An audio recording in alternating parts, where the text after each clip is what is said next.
Sensitivity readers are very crucial. There is nothing worse than someone throwing out a tweet and going, oh God, that was bad, and then they delete it. Well, when you're talking books and printing, there's no, oh God, let me delete it. You want sensitivity readers. Hello, Natalie Locke here. We are going to be covering beta readers, critique partners, and sensitivity readers. Sensitivity readers will have the least amount of information on it, but you will at least understand the differences between each one. First and foremost, all of them are usually free.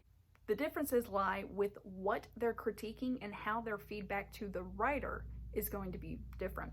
Beta readers are addressing how the writing is making them feel, what they find boring.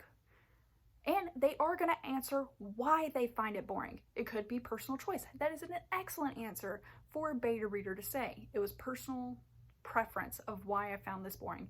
Personal preference, why I relate to this.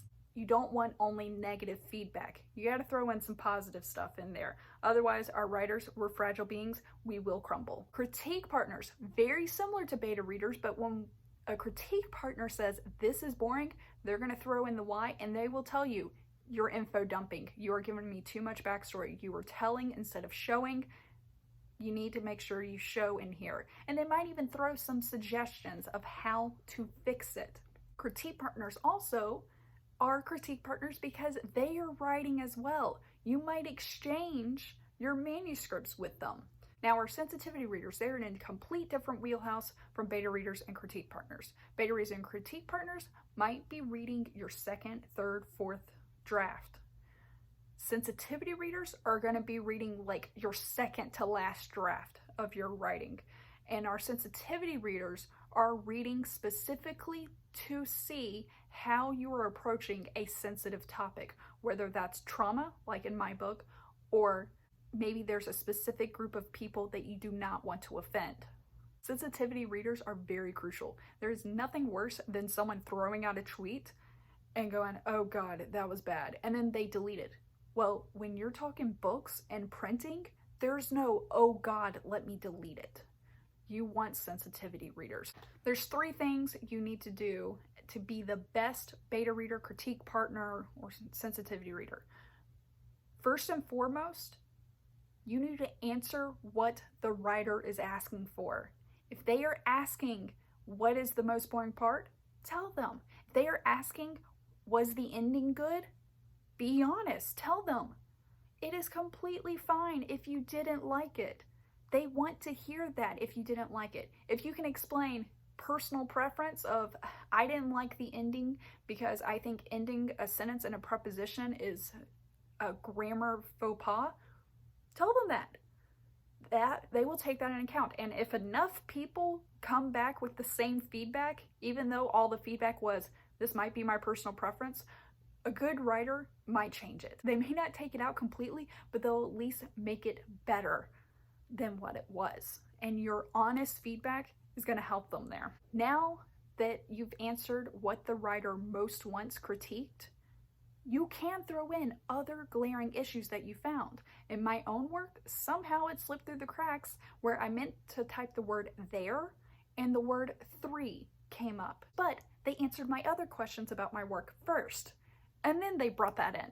The second thing that you need to do when you're a beta reader or critique partner or sensitivity reader, after you answer all the information of what they find wrong, don't just list all the wrong stuff.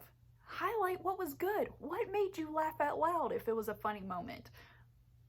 You can also mention, hey, this wasn't that funny, but mention a part where they showed really well instead of told the reader what was going on.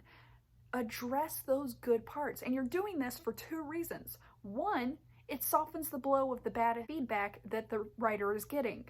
But 2, it makes sure that the writer doesn't delete the good stuff when they're trying to polish areas that need a little bit of work to become good writing. And the last point I'm making when it comes to getting beta readers, critique partners, and sensitivity readers, and this actually should probably be the first one, make sure you have open communication. You're going to have some conversations before even chapters are exchanged between you. 1, does this person who's about to read your story like the genre? I've had people who don't like my genre don't like heavy dialogue stories, they're not my beta readers now. We tried to make it work. It didn't. I should have had that conversation first. Second, what is a good timeline for both of you to send the chapters back and forth, especially for critique partners? Because remember, critique partners, you might be exchanging information. Sometimes at the same time, sometimes it's, I'll owe you next time when your manuscript's done, but since mine's done, here it is. But you want to consider the time frame. Are you doing 2 chapters a week?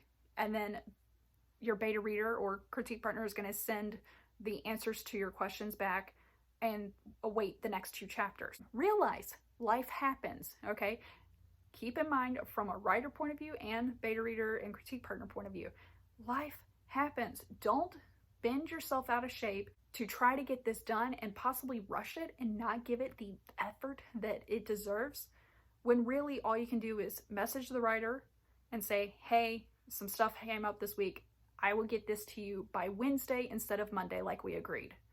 Let me know if that's a problem. And then the writer would realize life happens and say, hey, no problem. Wednesday will be our new weekly day.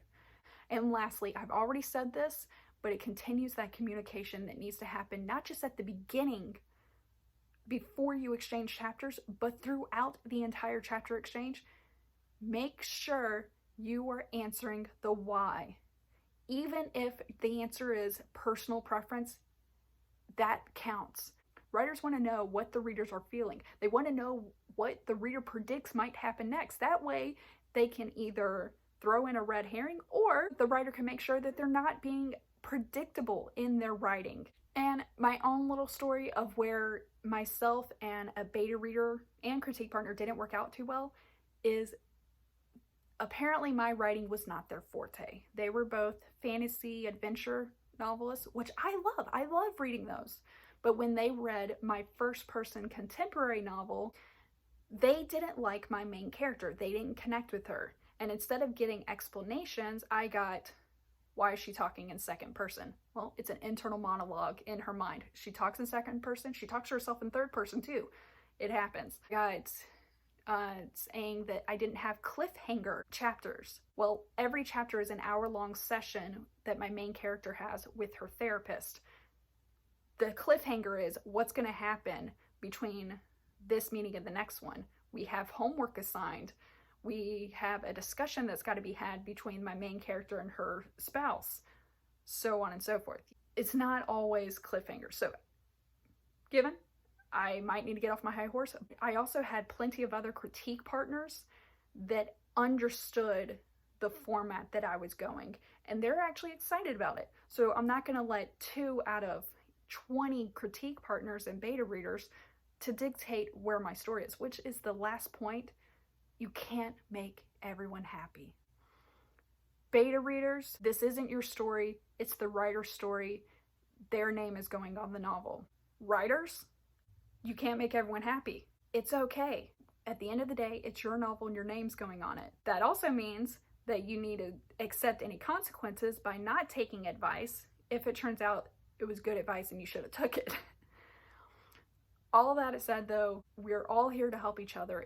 It's great to be a part of this community because we all want our writing to soar, and if every one of us helps each other to get to that point, then our writing will never just fall out of the nest. I hope you enjoy this video and any of my other videos that I have. By all means, please comment, subscribe, and I hope your writing is happy and fruitful and it ends up soaring.